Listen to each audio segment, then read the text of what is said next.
Shalom, selamat pagi saudara-saudara. Saya sangat bersuka cita untuk bisa menyampaikan apa yang saya terima dari Tuhan langsung. Melanjutkan dari apa yang saya sudah sampaikan minggu lalu, yaitu tentang baptisan Roh Kudus ataupun hidup dalam kuasa Roh Kudus. Saya mengajak kita untuk lebih dulu berdoa kepada Tuhan, supaya kita bersama dengan Roh Kudus benar-benar masuk pada kebenaran dan bahkan keutuhan daripada kebenaran. Mari saja kita untuk berdoa. Bapa, terima kasih untuk anugerah yang Kau berikan kepada kami pada pagi hari ini. Sekarang kami siap bagi Engkau Tuhan. Kami ada untuk firman, yaitu pribadi-Mu sendiri, yang akan Engkau teruskan menjadi kehidupan bagi diri kami. Kami duduk mau mendengarkan dari di dalam hadirat-Mu apa yang Engkau perkatakan pada hari ini. Terima kasih karena Engkau memberikan Roh-Mu yang kudus juga kepada kami. Untuk kami diantar bukan hanya untuk mengetahui firman itu, tetapi lebih daripada itu, untuk kami bisa mengekspresikan firman itu menjadi kebenaran dalam diri kami. Kami siap saat ini bagi Engkau Tuhan. Terima kasih dalam nama Tuhan kami Yesus. Amin. Minggu lalu saya sampaikan kepada saudara bagaimana contoh keteladanan yang diberikan, dan itu menjadi pola yang baku. Saya katakan pola yang baku, bagaimana hidup dalam kuasa Roh Kudus ditunjukkan melalui pribadinya Yesus. Bukan Kristus, tapi Yesus, yaitu yang asli adalah manusia. Sebab di ayat-ayat sebelumnya, sebelum Lukas menulis dalam Lukas pasal 4, ayat yang ke-13, dikatakan bahwa Yesus hidup dalam kuasa Roh Kudus. Sebelumnya dikatakan bahwa Yesus lapar. Ini menunjukkan, mengidentikan Yesus dengan manusia. Bahwa Yesus asli manusia. Kemudian Yesus tidak hanya berhenti bahwa dia saja yang benar-benar hidup dalam kuasa Roh Kudus. Semuanya itu terjadi pada diri Yesus adalah diperuntukkan bagi generasi berikutnya, yaitu para murid, yaitu para rasul, yaitu kepada gerejanya, supaya hidup dengan cara yang sama, pola yang sama, langkah yang sama, prinsip yang sama, dan sistem kehidupan yang sama. Sama seperti itu juga, saudara dan saya sekarang ditantang. Apakah gereja pada saat ini, apakah saudara dan saya pada saat ini juga hidup dengan hal yang sama yang telah terbukti 2000 tahun yang lalu, ditunjukkan oleh Yesus, ditunjukkan oleh para murid, ditunjukkan oleh para rasul, bahkan ditunjukkan oleh jemaat biasa. Ini harus menjadi sebuah kehidupan yang direntetkan terus-menerus, sehingga ini yang dikatakan bahwa kegerakan Tuhan tidak pernah menjadi surut, tetapi kegerakan Tuhan itu makin lagi, menjelang hari yang sudah mendekat tentang kedatangan Yesus yang kedua kali. Saudara, saya berikan kebenaran firman Tuhan, satu pribadi. Di situ saudara tidak bisa berdalih lagi. Pribadi itu tunjukkan adalah pada Rasul Paulus. Minggu lalu saya sampaikan kepada saudara, Paulus adalah seorang penentang jemaat, bahkan tidak segan-segan membunuh jemaat. Dia belum pernah bertemu dengan Yesus. Mungkin dia hanya mendengar bahwa pengikut Yesus itu sangat percaya atau memiliki keyakinan yang kuat, yang teguh, yang tidak bisa digoyahkan oleh agama Yahudi pada waktu itu. Bahwa pengikut Yesus itu percaya bahwa Yesus dari Nazaret itu adalah Mesias. Ini yang celaka. Kalau engkau baca di kitab Keluaran ataupun Imamat ataupun Bilangan dan Ulangan, engkau akan mendapati bahwa ada hukum buat orang Yahudi, orang Ibrani, orang Israel, bahwa barang siapa mereka menghujat Allah, bahwa barang siapa mengakui bahwa dirinya adalah Mesias tanpa bukti yang relevan, yang sesuai dengan apa yang Tuhan telah perkatakan tentang Mesias di masa yang lalu, pada masa bangsa Israel hidup dengan hukum-hukumnya Allah, maka orang tersebut patut untuk dihukum mati. Itu sebabnya Paulus tidak segan-segan. Dia meminta pengesahan, dia meminta persetujuan, dia meminta suatu otoritas dari pihak mahkamah agama untuk membunuh semua orang karena mereka sudah bersalah terhadap hukum dan prinsipnya Allah. Jadi itu dilegalkan pada waktu itu. Dan apa yang terjadi kemudian? Saudara bisa lihat, yang terjadi kemudian adalah Paulus yang tidak mungkin paham sebenarnya wujud Yesus. Dia hanya mengetahui bahwa Yesus itu sudah mati, dihukum mati. Lalu dia tahu kemudian bahwa kegerakan orang-orang yang meyakini bahwa Yesus dari Nazaret itu adalah Mesias, itu kegerakannya ternyata tidak berhenti. Itu sebabnya Paulus ingin berpihak kepada Allah. Dia mencoba untuk meredam kesesatan, penghujatan yang telah mulai muncul di Yerusalem, berawal di Yerusalem dan mulai merebak ke beberapa tempat yang lain. Dia membunuh. Tetapi kemudian apa yang terjadi? Paulus sama seperti saudara dan saya tidak pernah berjumpa dan mengetahui secara langsung, saya ulangi, secara langsung Yesus ketika dia masih melayani di muka bumi ini. Dia sama seperti saudara dan saya, dia hanya mendengar. Itu sebabnya dia hanya mengetahui, dia memperoleh kekuatan dari apa yang dia ketahui untuk dia membunuh, menghentikan kegerakan yang salah itu. Yang dia tahu bahwa itu adalah menghujat Allah dan bahwa itu adalah hal yang sesat. Tetapi kemudian apa yang terjadi? Dalam perjalanan ke Damsyik di jalan lurus, Yesus menampakkan diri kepadanya. Yesus menyatakan diri kepadanya bahwa dia adalah Yesus yang telah mati, bahwa dia adalah Yesus dari Nazaret, bahwa dia adalah Yesus yang telah bangkit, bahwa dia adalah Yesus yang telah naik duduk di surga. Apa yang terjadi? Paulus mengalami perubahan. Banyak orang tidak pernah memahami bahwa prinsip apa yang diambil, dihidupi, keyakinan apa yang dihidupi, yang diambil oleh Rasul Paulus, sehingga dia menjadi seorang rasul yang luar biasa sekali pada bangsa-bangsa. Perubahan yang terjadi pada Rasul Paulus itu disebabkan oleh karena pekerjaan Roh Allah. Saudara dan saya harus engkau memahami dengan benar. Paulus kemudian saya sampaikan kepada saudara minggu lalu, dia mengalami baptisan air. Dia mengalami dipenuhi Roh Kudus melalui seorang hambanya yang bernama Ananias. Tetapi bukan hanya itu saja. Di hari-hari kemudian dia mulai bergerak sama seperti para murid yang lain. Bahkan dia lebih daripada itu. Dia membuat bingung satu kota, Yerusalem. Oleh karena apa? Oleh karena mereka memahami selama ini bahwa Paulus adalah penganiaya jemaat dan tidak segan-segan membunuh jemaat. Stefanus mati disebabkan juga adalah kontribusi daripada Paulus.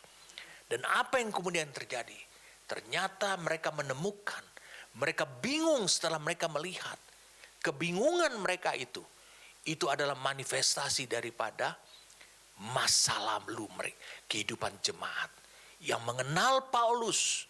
Dan mereka tidak memahami sebenarnya pekerjaan dan kuasa daripada Roh Kudus, Roh dan Firman yang bergabung menjadi satu.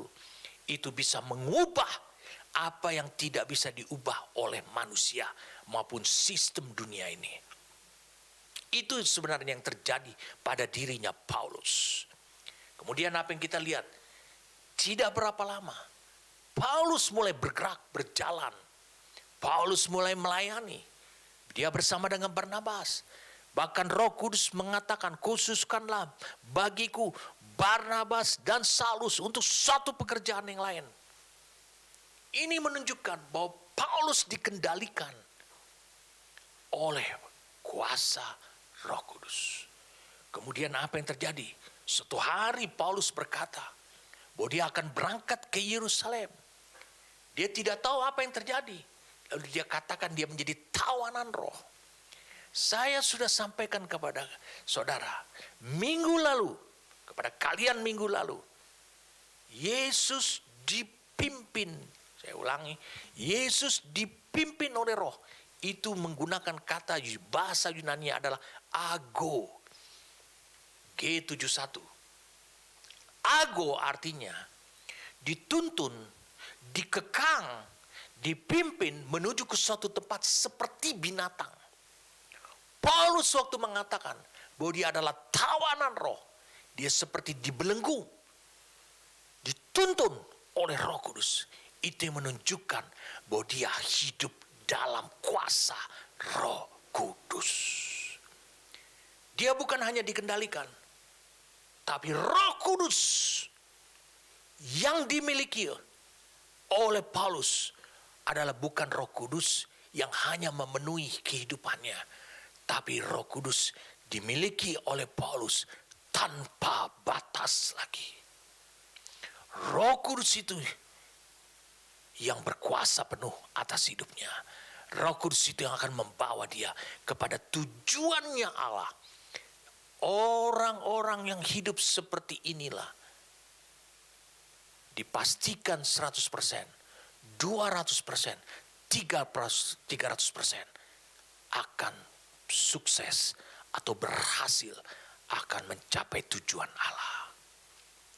Tidak ada satupun yang bisa menghalangi orang seperti ini. Nah, saya ingin menantang kalian semua. Saya ulangi, saya ingin menantang kalian semua. Sangat penting sekali engkau meng-upgrade dirimu. Engkau meng-upgrade dirimu, engkau selalu dipenuhi oleh Roh Kudus. Tapi juga dikendalikan oleh Roh Kudus. Dipimpin oleh Roh Kudus. Dan realita dari kehidupanmu, engkau akan dapati kuasa itu menjadi nyata di dalam kehidupanmu. Salah satu kuasa yang nyata, yang luar biasa daripada kuasa hidup dalam Roh Kudus, kuasa hidup dalam rohnya dia, adalah sesuatu yang tidak bisa dikerjakan. Itu yang saya sampaikan beberapa minggu yang lalu. Ketika engkau memiliki Roh Kudus tanpa batas, tanpa ukuran, maka engkau akan mendapati area-area yang hanya bisa dijangkau oleh Allah, engkau pun bisa menjangkaunya. Hanya oleh karena engkau hidup dalam kuasa Roh. Ketika engkau memiliki Roh Kudus tanpa batas, tanpa ukuran, tidak meluber keluar, kau akan lihat kuasa itu nyata dalam hidup. Paulus sebelum matinya tidak akan mati. Dia tahu kapan dia mati. Saudara harus tahu. Mengapa? Karena dia adalah tawanan roh. Karena roh Tuhan berkuasa penuh atas hidupnya.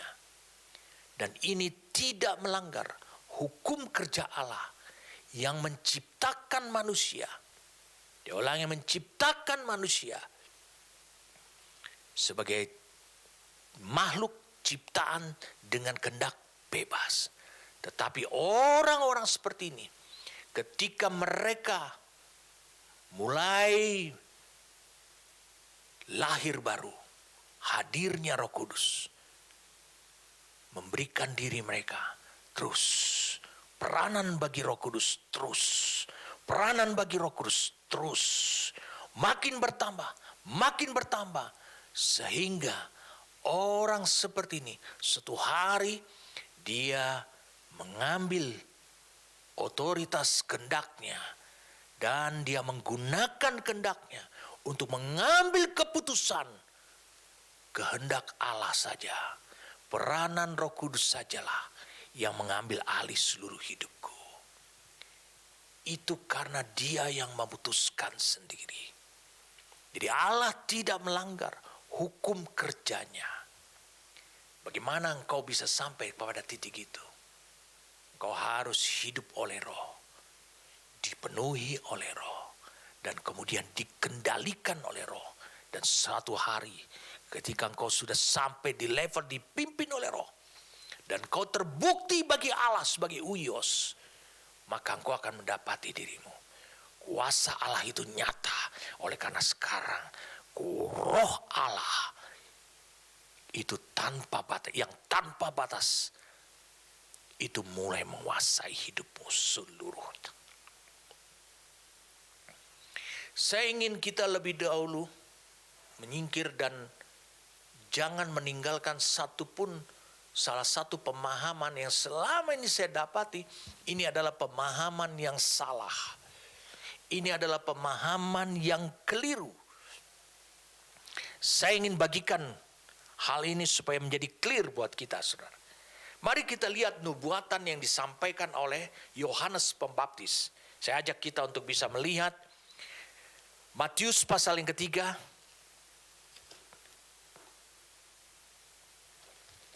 Matius pasal yang ketiga.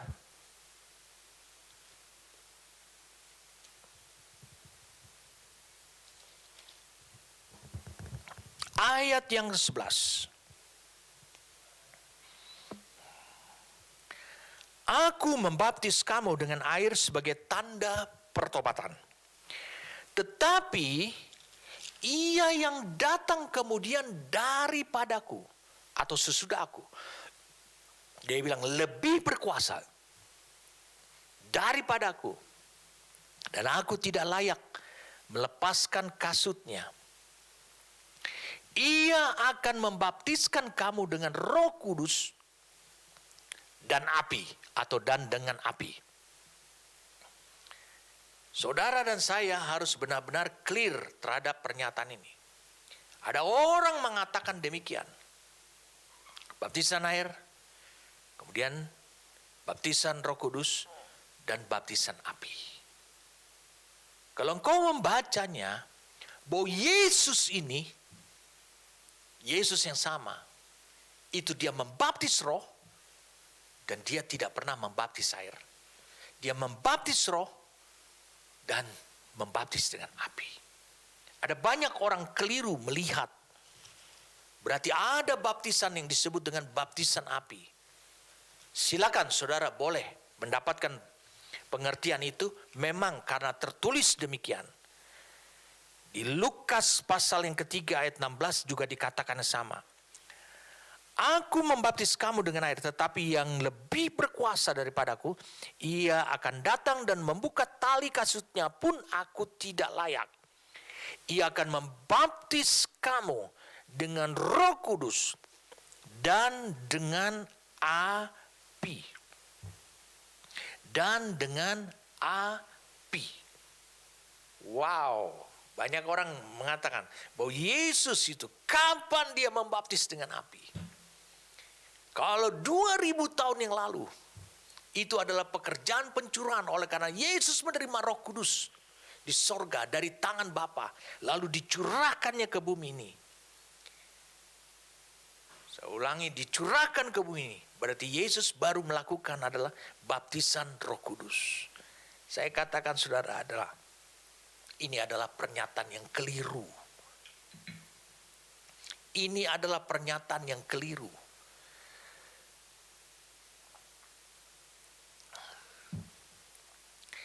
Kalau engkau baca dengan teliti di Kisah Rasul pasal yang kedua. Saya ulangi, Kisah Rasul pasal yang kedua. Ketika tiba hari Pentakosta, semua orang percaya berkumpul di satu tempat. Tiba-tiba turunlah dari langit suatu bunyi seperti tiupan angin keras yang memenuhi seluruh rumah di mana mereka duduk. Dan tampaklah kepada mereka, dikatakan apa? Lidah-lidah seperti nyala api yang bertebaran dan hinggap pada mereka masing-masing. Maka penuhlah mereka dengan Roh Kudus, lalu mereka mulai berkata-kata dalam bahasa-bahasa lain seperti yang diberikan oleh Roh itu kepada mereka untuk mengatakannya. Ketika itu banyak orang sudah menyimpulkan bahwa mereka dibaptis dengan Roh Kudus. Mereka tidak melihat nubuatan daripada Yohanes Pembaptis bahwa Yesus bukan hanya membaptis dengan Roh Kudus, tetapi juga dengan api. Dan pada saat itu juga tanda api, lidah-lidah api itu menunjukkan bahwa Yesus telah menggenapinya. Kalau begitu, kita harus perlu clear untuk kita mendapatkan pengertian apa yang diekspresikan oleh api itu. Saya ingin kalian jangan dulu berdebat dengan saya. Duduklah dengan baik supaya saya bisa menjelaskan. Roh Kudus yang dimaksudkan oleh Yohanes Pembaptis itu diekspresikan juga sebagai api yang membawa hidup kita. Saya ulangi, Roh Kudus ditunjukkan dalam ekspresi sebagai api yang akan membawa hidup kita kepada baptisan api, yaitu dibaptis oleh firman, artinya ditenggelamkan oleh firman. Firman yang mana? Yang dibawa oleh Roh Kudus. Saya ulangi sekali lagi saudara, supaya kau mengerti bahwa nanti di zaman yang akan datang itu tidak ada lagi baptisan lain lagi.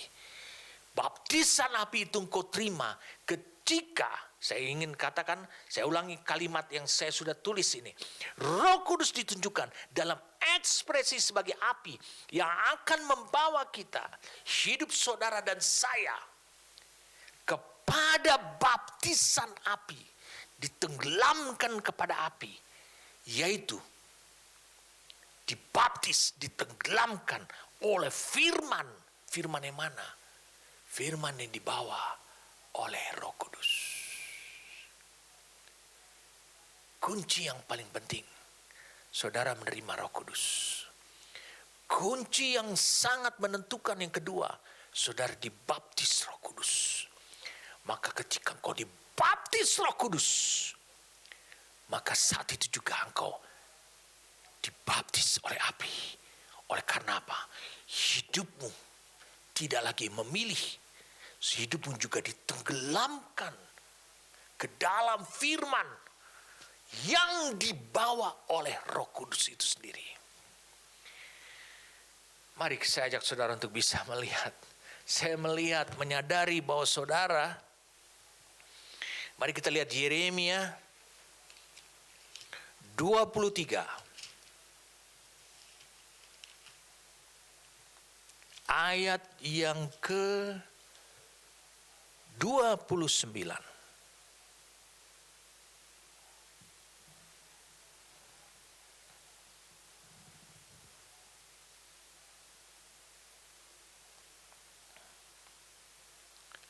Sudah? Bukankah firmanku seperti api? Demikianlah firman Tuhan. Dan seperti palu yang menghancurkan bukit batu, kekerasan hati juga bisa dihancurkan. Apa yang tidak murni dalam hidupmu dibakar oleh api akan menjadi murni. Firman akan memurnikan dirimu. Firman yang dibawa oleh Roh Kudus bukan atas kemauanmu, bukan atas pilihanmu. Firman itu seperti api. Tujuannya Roh Kudus membawa firman itu. Bukan hanya Roh Kudus memenuhi dan menguasai hidupmu. Tapi dia juga akan membawa engkau supaya engkau ditenggelamkan kepada kekuatan, kuasa daripada firman itu. Apa kuasa daripada firman itu? Yohanes 1 ayat 1 mengatakan adalah pada mulanya adalah firman, firman itu bersama-sama dan firman itu adalah Allah. Kau akan ditenggelamkan ke dalam kekuatan daripada firman itu. Mari saya ajak saudara supaya engkau tidak berdalih lagi dengan hidupnya saya. Mari kita baca sekarang Ibrani pasal yang ke-12. Ibrani pasal yang ke-12. Kita lihat di sini. Ayat 25. Jagalah supaya kamu jangan menolak Dia yang berfirman. Ini firman yang dibawa oleh Roh Kudus. Sebab jikalau mereka yang menolak Dia yang menyampaikan firman Allah di bumi tidak luput, apalagi kita, jika kita berpaling dari Dia yang berbicara dari sorga. Waktu itu suaranya menggoncangkan bumi. Tapi sekarang Ia memberikan janji satu kali lagi. Aku akan menggoncangkan bukan hanya bumi saja, melainkan langit juga. Ungkapan satu kali lagi menunjuk kepada perubahan pada apa yang dapat digoncangkan. Karena Ia dijadikan supaya tinggal tetap apa yang tidak tergoncangkan. Jadi karena kita menerima kerajaan atau pemerintahan yang hidup di dalam hati saudara. Kau menerima itu yang tidak tergoncangkan, makanya hidupmu tidak tergoncangkan. Marilah kita mengucap syukur dan beribadah kepada Allah menurut cara yang berkenan kepadanya. Jadi menurut caranya Tuhan, bukan menurut cara saudara. Bukan saudara bikin 3 lagu dulu, lalu kemudian firman Tuhan, lalu berdoa, lalu kolekte, lalu ini. Bukan demikian cara beribadah, tapi menurut Tuhan yang berkenan, yang Tuhan sukai, dengan hormat dan takut. Sebab dikatakan Allah kita adalah api yang menghanguskan. Jadi jelas dikatakan mulai dari ayat 25, firman yang mengguncangkan seluruh dunia dan juga sorga juga akan dinyatakan sebagai, karena dikatakan Allah akan menggoncangkan, sebagai api yang menghanguskan. Allah menggoncangkan seluruh dunia dengan firman-Nya. Lalu kemudian di ayat terakhirnya dikata, Dia adalah api yang menghanguskan. Jadi api yang menghanguskan itu akan menggoncangkan semua sistem dunia hanya oleh firman. Amin. Luar biasa. Saya ajak saudara bisa melihat lebih dahulu Ulangan 4. Mari kita lihat Ulangan pasal 4. Supaya saudara mengerti apa yang dinubuatkan oleh Yohanes ini. Yohanes Pembaptis. Ulangan pasal yang keempat. Mari kita lihat ayat yang ke-23.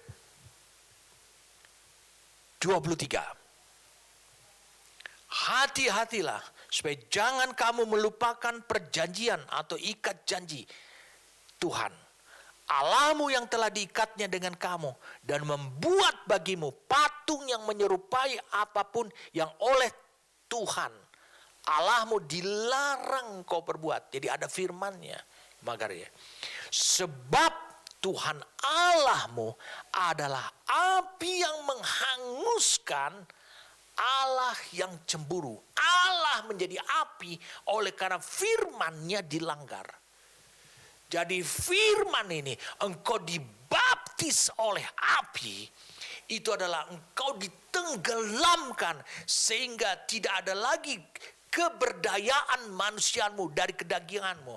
Tapi semata-mata itu adalah karena keinginan daripada Allah melalui firman yang dibawa oleh Roh Kudus yang sudah menguasai hidup saudara. Jadi dengan kesimpulan lain, ketika saudara dibaptis ataupun hidup dalam kuasa Roh Kudus, maka saat itu juga engkau dibaptis oleh firman. Makanya Paulus mengatakan demikian di Kisah Rasul 20. Aku ini adalah tawanan roh. Aku tidak tahu kenapa Roh Kudus menyuruh aku ke sana, ke Yerusalem. Aku tidak tahu apa yang akan terjadi. Yang dia tahu adalah Roh Kudus berbicara kepada dia. Makanya di Kisah Rasul pasal 16, dia dilarang masuk ke Misia, ke Bitinia. Roh Tuhan melarang dia. Saudara mengerti? Roh berkata di dalam hidupnya. Bukan oleh karena di sana ada bahaya atau tidak ada bahaya. Bukan.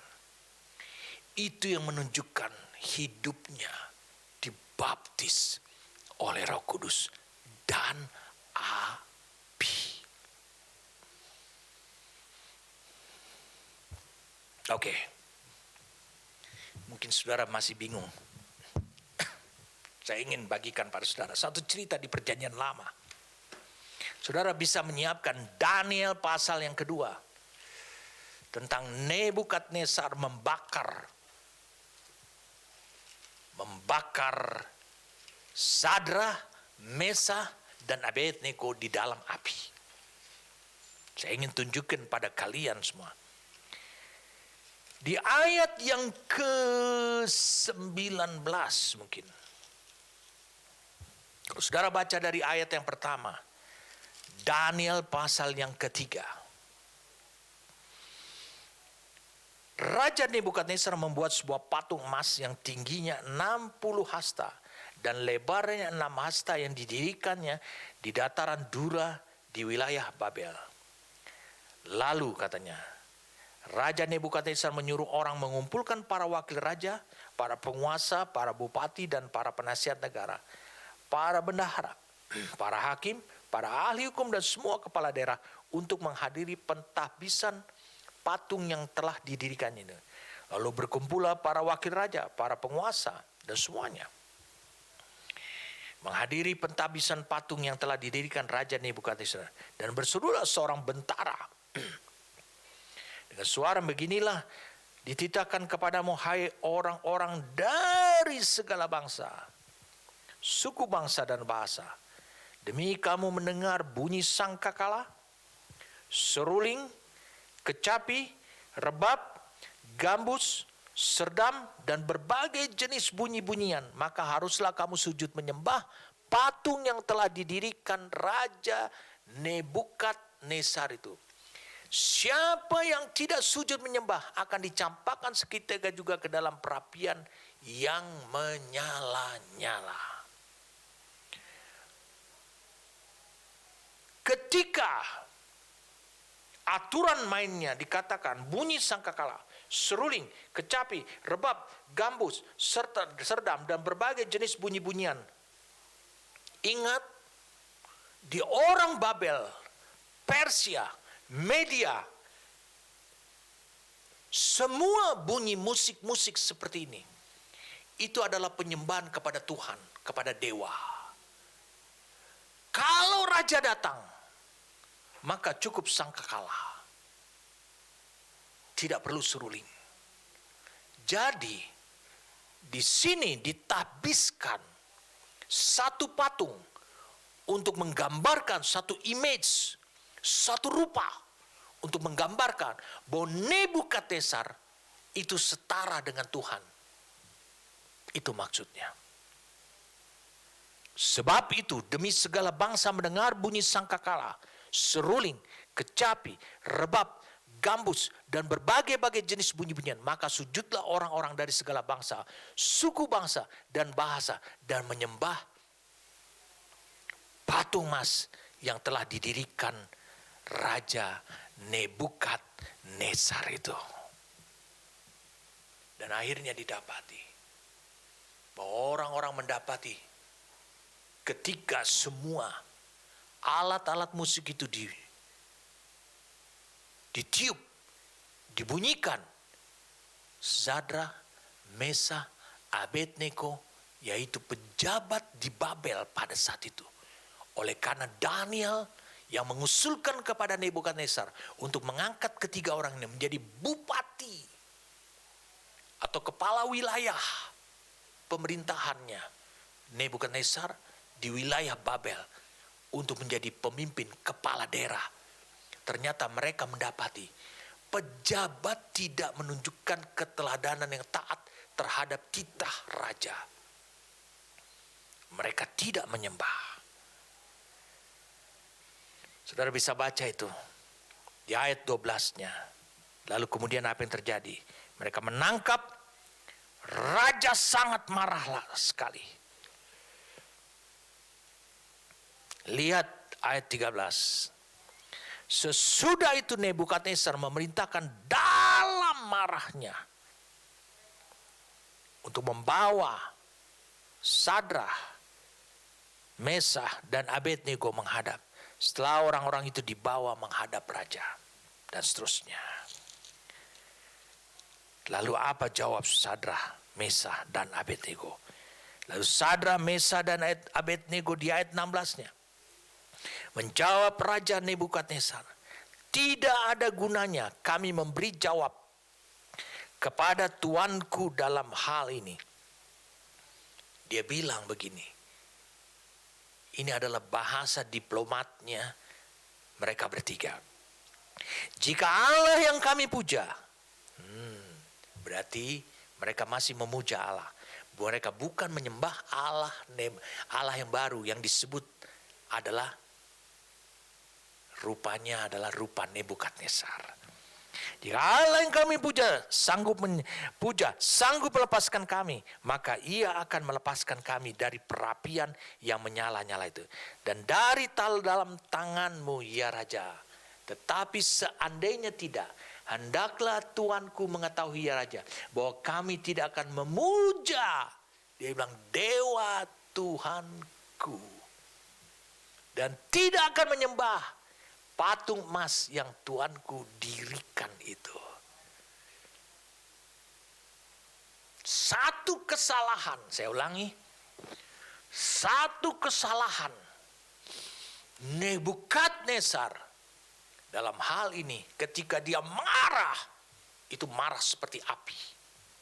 Tapi ingat, itu adalah kemarahan api dunia.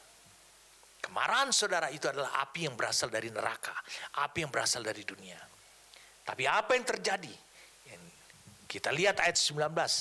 Dari ayat inilah saya ingin sampaikan kepada saudara untuk menjelaskan Yeremia 23 ayat 29 bahwa firman itu adalah api. Maka meluaplah kegeraman Nebukadnezar. Air mukanya berubah terhadap Sadrah, Mesah, dan Abednego. Lalu diperintahkannya supaya perapian itu dibuat 7 kali lebih panas dari yang biasa. Mengapa Nebukadnezar tidak memerintahkan 4 kali lebih panas, 2 kali lebih panas, 5 kali lebih panas? Bukankah tungku api itu sudah disiapkan dan itu cukup untuk membunuh orang? Tapi mengapa dia meminta 7 kali?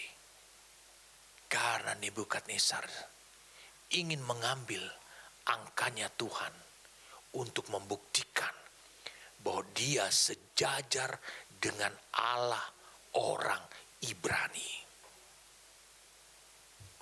Ini kesalahan Nebukadnezar di mata Allah. Nebukadnezar menyuruh memanaskan tungku 7 kali lebih panas.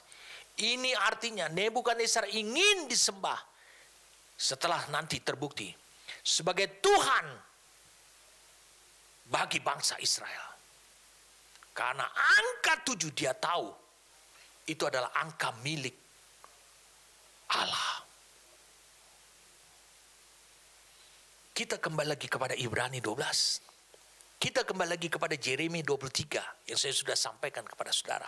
Supaya saudara memahami nubuatan yang disampaikan oleh Yohanes Pembaptis tentang Yesus. Yesus akan membaptis, dia yang lebih berkuasa, lebih hebat, lebih besar daripada aku.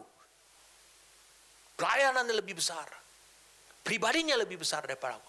Akan membaptis kamu dengan Roh Kudus dan api sekaligus. Jadi karena Tuhan itu adalah api yang menghanguskan,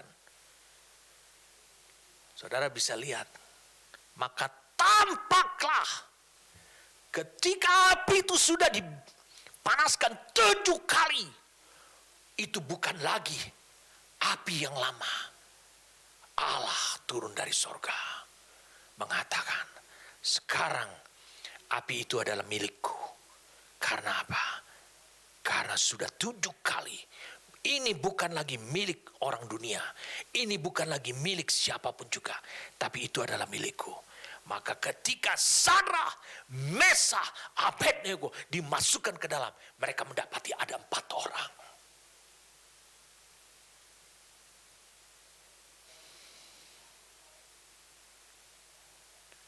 Wow.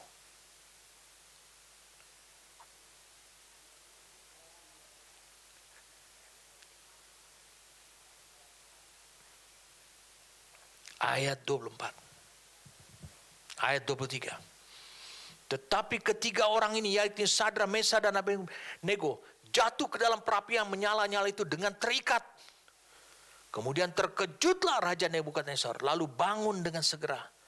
Berkatalah ia kepada menterinya, bukankah 3 orang yang telah kita campakkan dengan terikat ke dalam api itu?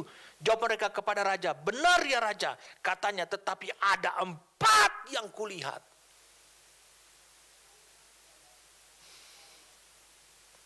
Saya ulang, ada 4 orang kulihat berjalan-jalan dengan bebas di tengah-tengah api itu. Mereka tidak terluka. Dan yang keempat itu rupanya seperti anak Allah. Like the Son of God. Bahasa Indonesia itu kurang tepat, seperti anak dewa. Bukan, Son of God. Jadi Nebukadnezar ini bukan orang yang brengsek kehidupan rohaninya. Dia memahami sampai angka-angka, dia memahami tentang Tuhan. Dia ingin menyetarakan dirinya sama seperti Tuhan. Tapi terpujilah nama Tuhan. Dengan kejadian ini kita mengerti sekarang. Dengarkan baik-baik, kita mengerti. Baptisan api itu adalah karya daripada Roh Kudus. Dia tidak akan menghancurkan hidupmu. Justru akan membuat engkau berjalan bersama dengan Allah. Makin kuat, makin leluasa. Tali dunia yang membelenggu hidup saudara, yang mengikat Sadrak, Mesakh, dan Abednego, tali buatan dunia, dilepaskan. Dan kau bisa berjalan. Dikatakan mereka berjalan, berkeliling dalam perapian itu. Saudara harus tahu bahwa orang-orang yang mencampakkan Sadrak, Mesakh, dan Abednego itu semua mati. Tetapi Sadrak, Mesakh, Abednego tidak mati karena api itu. Api Tuhan akan menghentikan kehidupan orang-orang durhaka. Api Tuhan merupakan kekuatan buat saudara yang telah dibaptis oleh Roh Kudus dan oleh api. Ditenggelamkan oleh kuasa firman. Jadi firman yang sama itu menghukum orang-orang durhaka. Firman yang sama membuat saudara makin kuat berjalan bersama dengan Tuhan. Saya ingin kalian mulai melihat 2 Raja-Raja 2. 2 Raja-Raja 2. Ayat yang ke-11, ketika Elia akan terangkat dalam pandangannya Elisa. 2 Raja-Raja 2. Ayat yang ke-11. Sedang mereka berjalan terus sambil berkata-kata. Tiba-tiba datanglah kereta berapi dengan kuda berapi. Memisahkan keduanya. Lalu naiklah Elia ke sorga dalam angin badai. Ketika Elisa melihat itu, Maka berteriaklah ia ketika dia melihat semua. Tiba-tiba datanglah kereta berapi dengan kuda berapi, memisahkan keduanya, lalu naiklah Elia ke dalam sorga dalam angin badai. Ketika Elisa melihat itu, maka berteriaklah ia, Bapakku, Bapakku, kereta Israel dan orang-orang yang berkuda. Kemudian tidak dilihatnya lagi. Lalu direngutkannya pakaiannya dan dikoyakannya menjadi 2 koyakan. Saya ingin kalian menjadi clear untuk membaca ini. Dan saya mengajak kalian untuk bisa melihat itu dari Alkitab yang disebut dengan adalah The Message Bible. Ini adalah Alkitab yang spesifik. Ini seperti penuh dengan komentari atau tafsiran. Message Bible. Mari kita lihat 2 Raja-Raja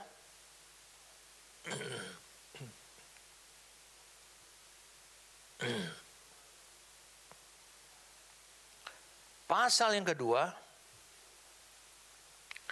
ayat yang ke-11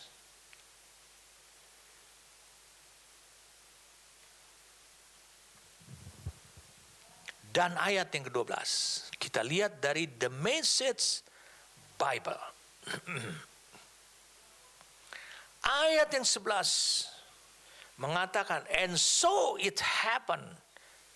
Dan begini terjadi.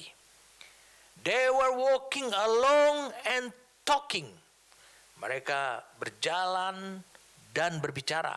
Ketika mereka sedang berjalan dan berbicara, suddenly, katanya sekonyong-konyong, a chariot, satu kereta kuda, and horses of fire. Jadi kalau diterjemahkan satu-satu, maka sekonyong-konyong. Jadi ada kereta berapi dan ada kuda-kuda berapi. Datang di antara, fire came between them, between Elijah and Elisha. Jadi di antara Elia dan Elisa. Jadi memisahkan mereka. And Elijah went up in a whirlwind to heaven. Dan Elia, saya ulangi, Elia itu naik dalam putaran angin angin badai ke surga. Elijah show it all. Jadi and shouted. Elijah saw it all and shouted. Elisa melihat semuanya itu dan berseru. Perhatikan baik-baik. My father, you, the chariot and cavalry of Israel. Di sini kita menjadi clear. Kita sudah melihat chariots of fire, horses of fire. Itu seolah-olah datang dari sorga. Tapi kita tidak akan mengerti. Karena yang membawa Elia ke sorga adalah angin badai. Bukan kereta itu. Bukan api itu. Bukannya kuda berapi itu. Bukan itu. Tapi kita lihat di sini. Dia katakan ini. My father. Dia bilang artinya Bapakku. You. Engkau baru ditemukan oleh Elisa. Baru dipahami oleh Elisa. The chariot and cavalry of Israel. Dengan kata lain dikatakan engkau baru ketemukan. Engkau baru kupahami. Engkau ternyata adalah kereta berapi dan kuda berapi itu. Bagi Israel.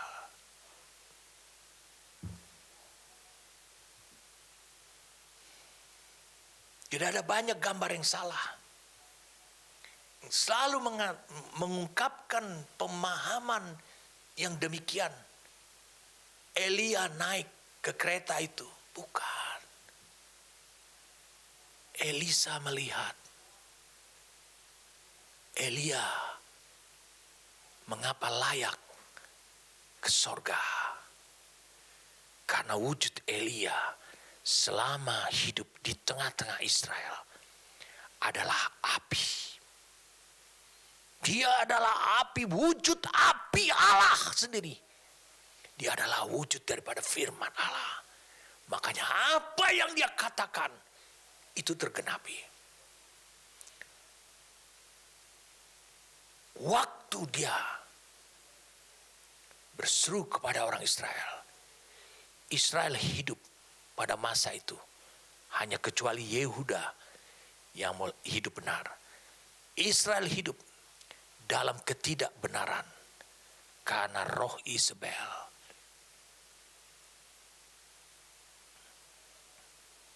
Jadi saudara harus memahami waktu Yesus mengatakan ini. Waktu Yohanes Pembaptis mengatakan, dia yang lebih besar akan membaptis engkau dengan Roh Kudus dan api. Berarti ketika engkau dibaptis oleh Roh Kudus, engkau punya kuasa, engkau hidup dalam kuasa Roh Kudus. Tetapi orang akan melihat engkau akan dibaptis dengan api juga. Api itu berbeda-beda tujuan kerjanya pada beberapa material. Pada tanah liat yang masih basah, ketika dia dibentuk, maka dia perlu dibakar dengan api supaya dia makin keras dan dia menjadi bejana yang diinginkan oleh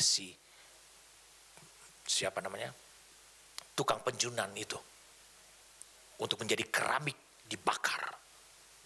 Tapi kalau hidupmu seperti lilin, dibakar oleh api, engkau akan menjadi lembek. Sifat daripada firman Tuhan sebagai api. Sifat daripada firman Tuhan sebagai api. Kalau kau lihat pada Kisah Rasul yang kedua, ketika Roh Kudus dinyatakan sebagai lidah-lidah nyala api yang bertebaran pada 120 orang ini, apa yang terjadi? Mereka mulai hidup di dalam lautan api. Mereka hidup selalu menurut firman Allah.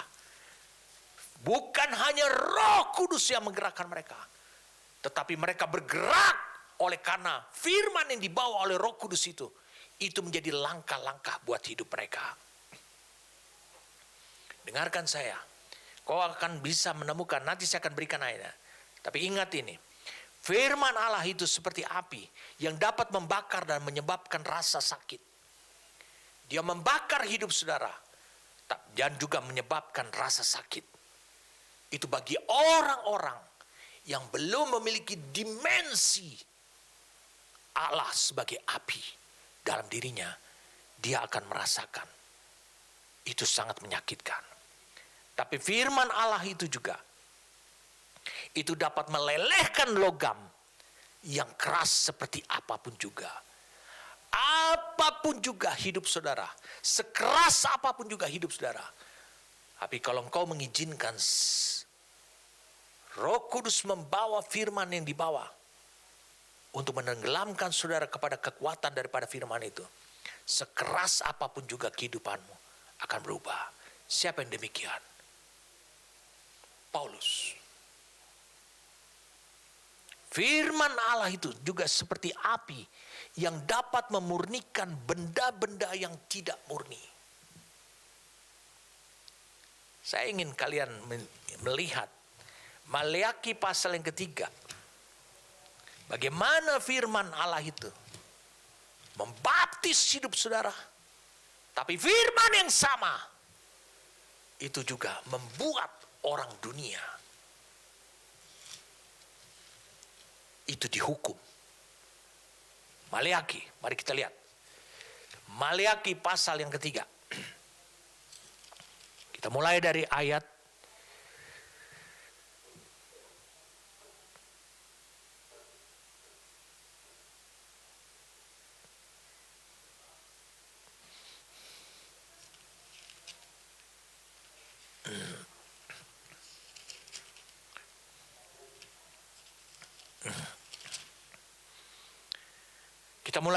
yang ke-18.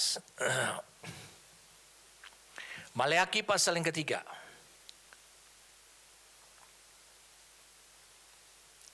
Maka kamu akan melihat kembali perbedaan antara orang benar dan orang fasik, antara orang yang beribadah kepada Allah dan orang yang tidak beribadah kepadanya atau beribadahnya kepada uang, mamon, dan lain-lain. Pasal 4. Bahwa sesungguhnya hari itu datang menyala seperti perapian, maka semua orang gegabah, setiap orang yang berbuat fasik menjadi seperti jerami dan akan terbakar oleh hari yang datang itu. Firman Tuhan semesta alam, sampai tidak ditinggalkannya akar dan cabang mereka, mati total. Tetapi kamu yang takut akan namaku, bagimu akan terbit surya kebenaran dengan kesembuhan pada sayapnya. Kamu akan keluar dan berjingkrak-jingkrak seperti anak lembu lepas kandang. Kamu akan menginjak-injak orang-orang fasik, sebab mereka akan menjadi abu di bawah telapak kakimu pada hari yang kusiapkan itu. Firman Tuhan semesta alam. Kalau kau baca di dalam Amplified Bible itu lebih jelas lagi.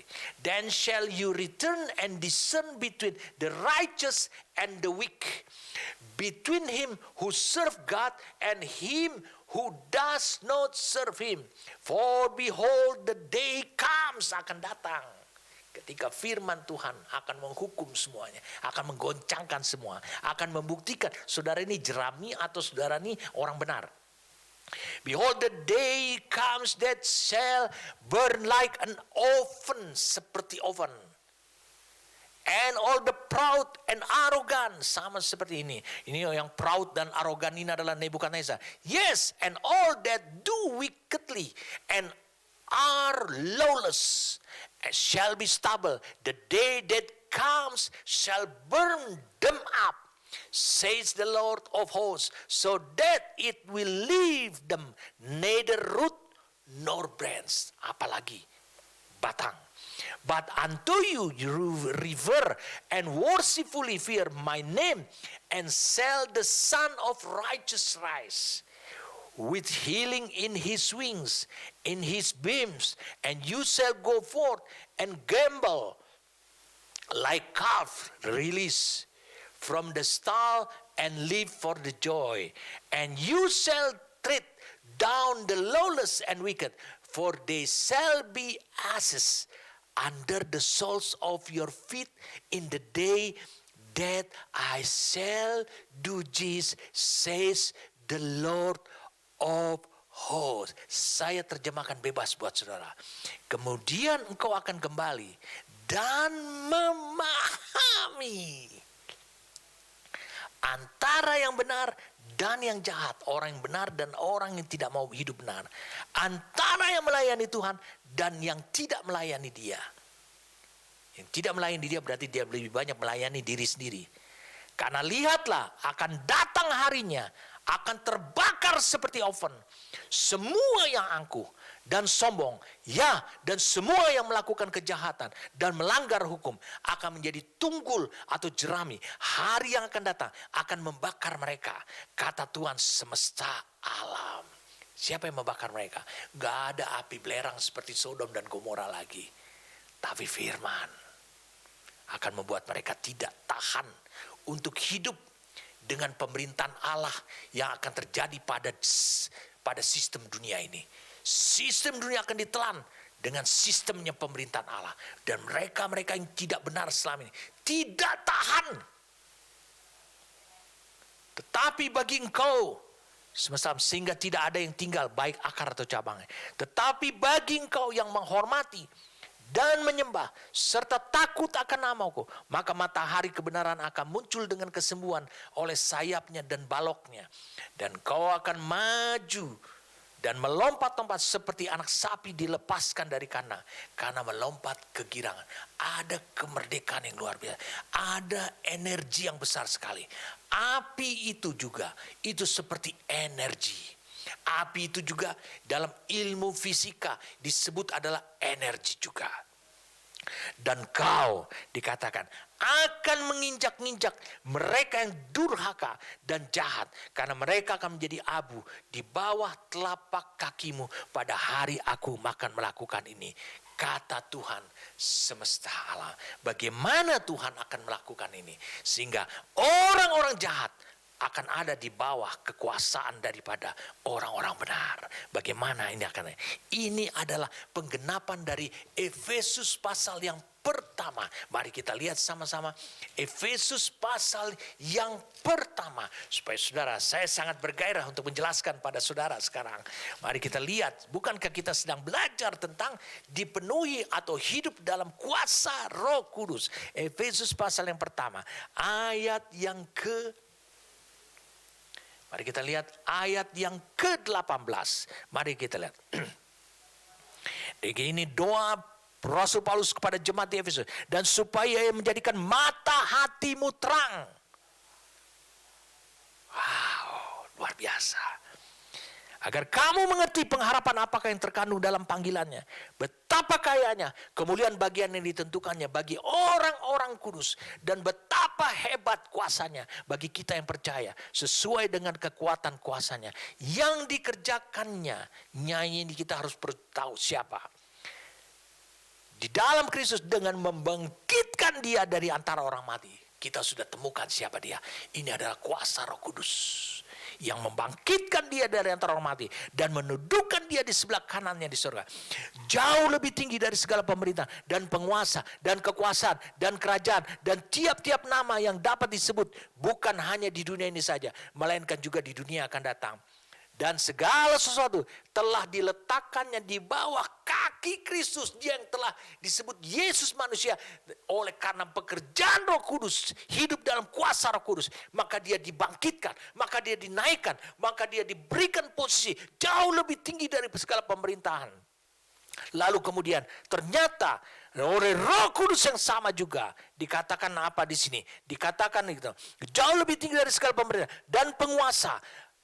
Dan kekuasaan, dan kerajaan, dan tiap-tiap nama yang disebut. Bukan hanya di dunia saja, melainkan juga di dunia akan datang pada masa yang akan. Dan segala sesuatu telah diletakkannya di bawah kaki Kristus. Ternyata Kristus itu bukan hanya menjadi kepala. Kristus bukan hanya menjadi pertama. Akan ada yang berikutnya.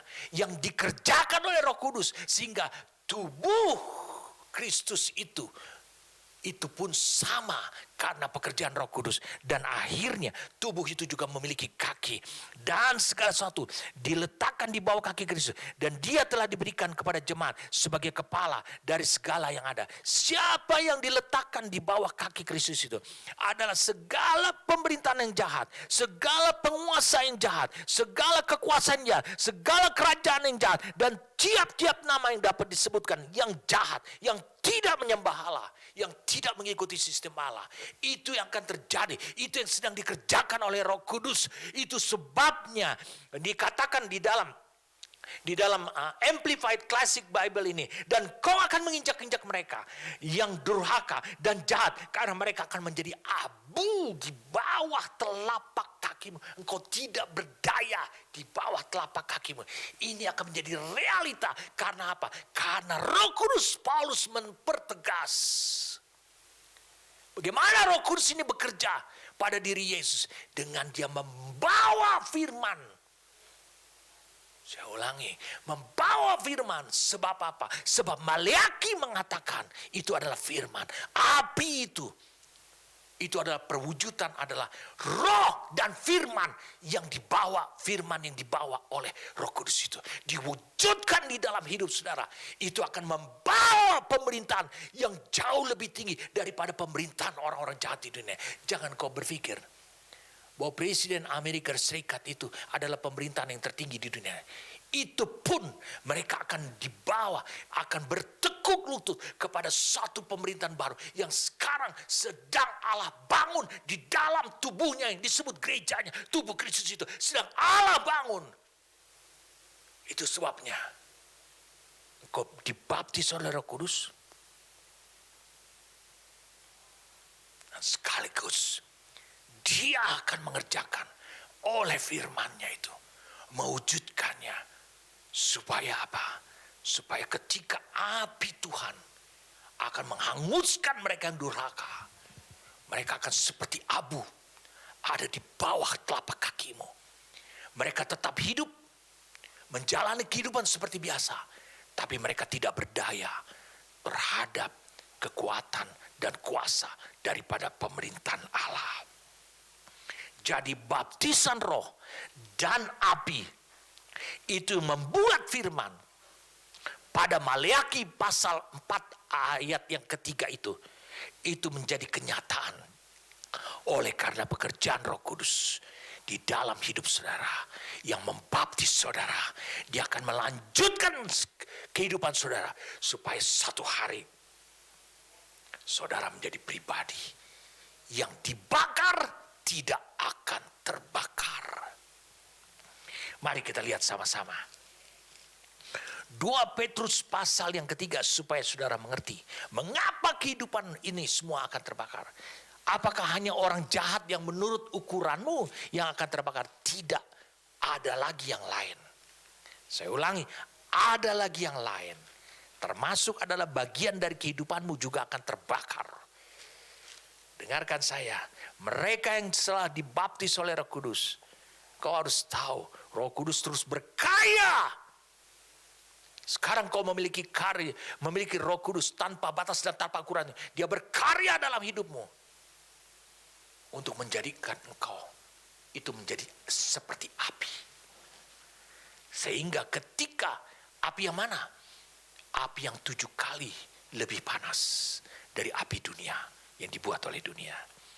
2 Petrus pasal yang ketiga. Wow. Saya semangat untuk menjelaskan pada saudara. Itu sebabnya dimensi daripada kuasa Roh Kudus ini sulit untuk dijelaskan dalam ungkapan seperti ini. Saya meminta saudara, saya berdoa untuk saudara supaya saudara hanya ketika engkau bisa mendemonstrasikan kehidupan dibaptis oleh Roh Kudus, kau mendemonstrasikan kuasa, dan itu kuasa itu nyata dalam hidup saudara seperti yang sudah sampaikan beberapa minggu lalu, maka engkau akan memahami Dia terus bekerja dalam hidup saudara untuk menjadikan saudara apa? Menjadikan saudara itu seperti api. Karena api Tuhan, Allah akan bergabung dengan kau. Sama seperti Dia pernah bergabung dengan Sadrak, Mesak, dan Abednego. Kepada siapa? Kepada api yang milik Dia sendiri. Itu bukan api miliknya Nebukadnezar. 2 Petrus 3 ayat yang ke-10.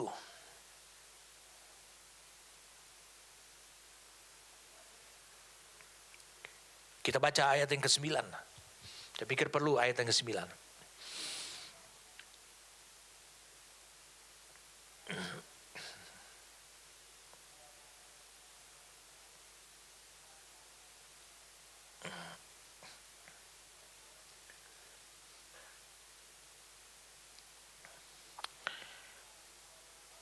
Maka nyata.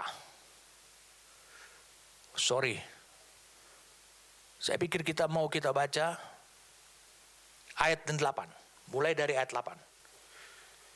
Kita baca, saya rubah dulu. Mulai dari ayat yang ke-8.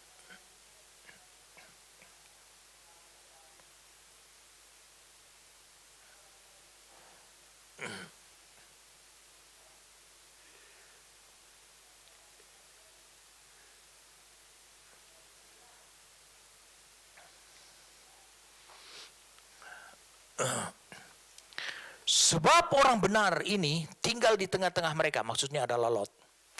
Dan setiap hari melihat dan mendengar perbuatan-perbuatan mereka yang jahat itu. Sehingga jiwanya yang benar itu tersiksa. Tekanan, saudara nggak usah takut.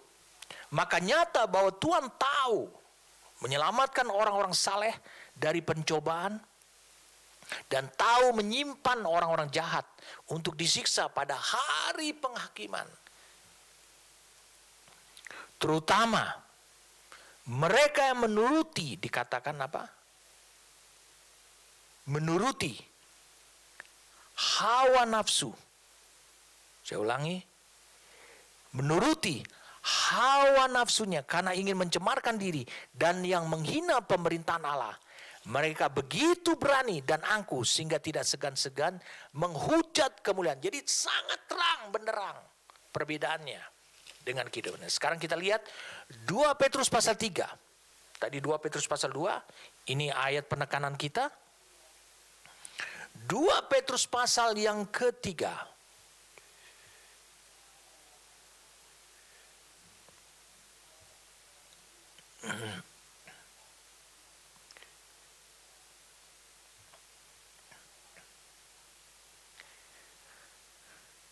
Dikatakan ayat 10, tetapi hari Tuhan, kita sudah bicara tadi tentang hari Tuhan, saatnya Tuhan akan tiba seperti pencuri. Pada hari itu akan lenyap dengan gemuruh yang dahsyat dan unsur-unsur dunia.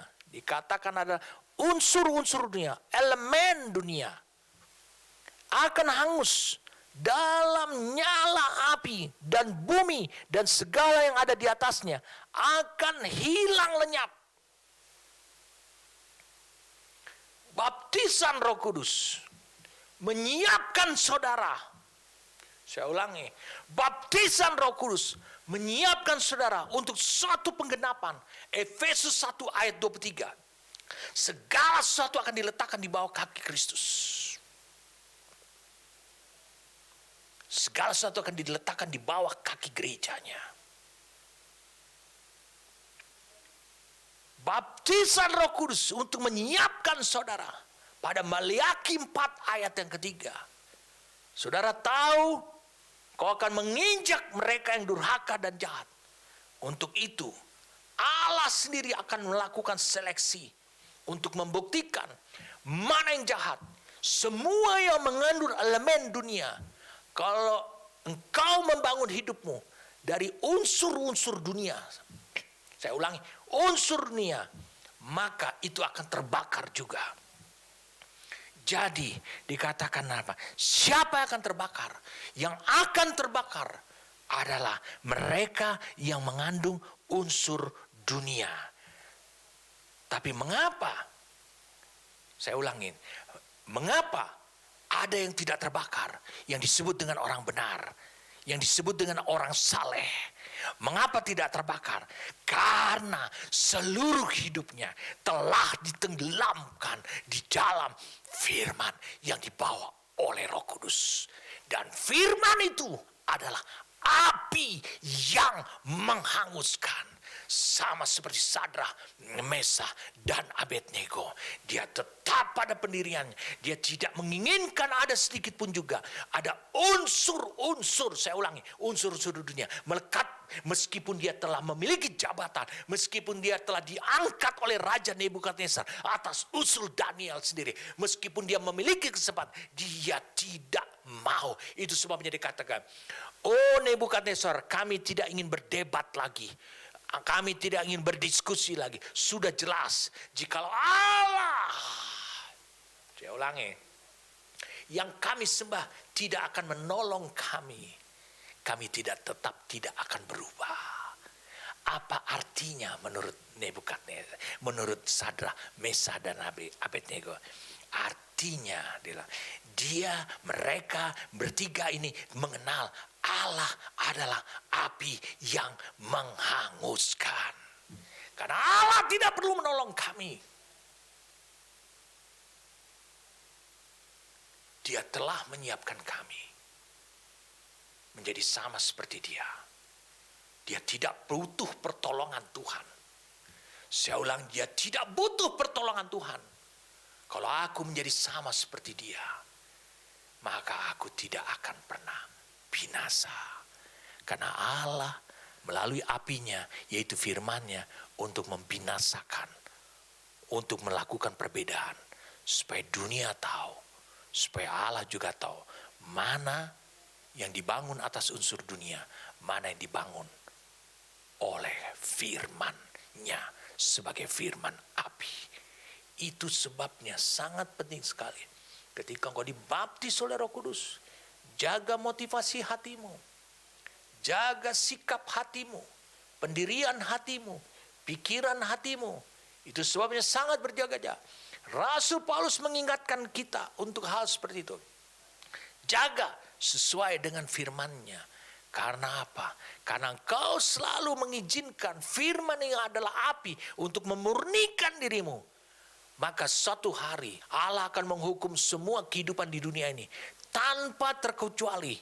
Dan Dia ingin juga menghukum saudara tanpa terkecuali. Saudara juga mengalami api daripada Tuhan tanpa terkecuali. Hanya untuk Dia bisa pamer kepada dunia. Lihat, orang-orang ini tidak terbakar hangus, tidak terbakar seperti yang orang-orang dunia alami. Mengapa? Karena dia telah disiapkan dalam kehidupannya oleh kuasa Roh Kudus. Disiapkan, ditenggelamkan ke dalam kehidupan, yaitu firman tanpa batas sekarang yang menyelimuti kehidupannya seperti api yang berkobar-kobar dalam kehidupannya. Makanya Elisa menemukan pada akhir kehidupannya dia bersama dengan Elia. Dia menemukan engkau adalah rupanya, engkau adalah kereta berapi itu dan engkau adalah kuda berapi itu. Kereta adalah tempat untuk orang menaik dengan jabatan terhormat, dan kuda adalah lambang energi kehidupan. Itu sebabnya tenaga kuda dipakai sebagai istilah. Berapa horsepower, berapa PK kekuatannya. Sebuah mesin, sebuah mobil, sebuah kendaraan, sebuah mesin pengangkat. Semuanya digunakan kata PK. Itu sebabnya Elisa menemukan bahwa Elia itu adalah api. Kereta yang berapi, kuda yang berapi. Saudara dan saya juga harus hidup dalam keadaan seperti ini. Roh Kudus terus mengerjakan pekerjaan yang hidup dalam diri saudara. Bukan hanya ingin menguasai hidup saudara demi pelayananmu. Lebih daripada itu saudara. Dia ingin menguasai hidup saudara. Menenggelamkan saudara ke dalam suatu baptisan. Karena itu adalah bagian yang sama, satu paket. Ketika kau dibaptis Roh Kudus, maka itu lebih mudah bagi Roh Kudus untuk membawa setiap firman. Karena apa? Karena engkau sudah menjadi tawanan roh. Karena engkau sudah dipimpin oleh Dia, seperti diikatkan pada satu ekor binatang. Lalu ini sampai kepada tujuannya. Engkau seperti itu sekarang ditenggelamkan ke dalam kekuatan firman. Makan ini, firman ini yang kubawa, kata Roh Kudus. Engkau makan itu saja. Maka satu hari engkau akan melihat, engkau merupakan penggenapan daripada Efesus 1 ayat 23. Segala sesuatu, baik pemerintahan di dunia ini, yang masih berlangsung, yang masih ada pada saat ini, itu akan diletakkan di bawah kaki Kristus, yaitu jemaatnya sendiri. Tubuhnya adalah dikatakan adalah jemaatnya, yaitu saudara dan saya. Itu sebabnya kuasa daripada Roh Kudus di dalam kehidupan saudara itu adalah sangat besar sekali. Kuasa itu nyata untuk membawa hidup saudara dengan segala daya. Ketika engkau sudah mengalami dipenuhi oleh Roh Kudus, dibaptis oleh Roh Kudus, engkau dipimpin oleh Roh Kudus, hidup dalam kuasa, Roh Kudus itu makin nyata bekerja supaya menenggelamkan engkau ke dalam api, yaitu firman-Nya. Amin. Saya berdoa sekarang kepada saudara. Bapa, Kau telah membuka mata hati mereka yang mendengarkan firman ini. Pada saat ini, biarlah mereka bukan hanya memiliki pengalaman, Bagaimana kuasa tanpa batas itu bekerja dalam hidup mereka. Tapi lebih daripada itu, sekarang mulai menenggelamkan hidup mereka ke dalam kekuatan, ke dalam firman yang tak terbatas, tak terukur itu. Firman yang pada mulanya adalah firman itu. Firman yang adalah bersama-sama dengan Allah. Dan firman yang adalah Allah itu sendiri. Mereka ditenggelamkan oleh firman yang dibawa oleh Roh Kudus itu. Sehingga mereka merupakan bagian daripada agendamu. Menurut Efesus 1 ayat 23. Bagi saudara selama ini selalu bertentangan dengan firman Tuhan, saya mau mengatakan pada saudara, jangan akhirnya api itu sama seperti mendatangi hidup saudara. Itu menghukum saudara sama seperti layaknya orang dunia. Tapi biarlah api itu memurnikan hidup saudara.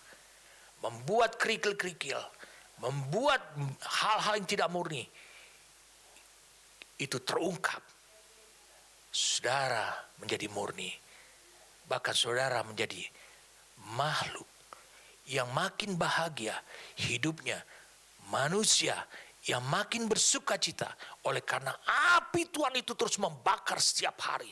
Menenggelamkan hidup saudara. Terima kasih. Terima kasih. Untuk apa yang kau telah perkatakan kepada kami. Terima kasih untuk firman-Mu ini. Kami bersyukur padamu. Kami siap bagi Engkau Tuhan. Dalam nama Tuhan kami Yesus Kristus. Amin.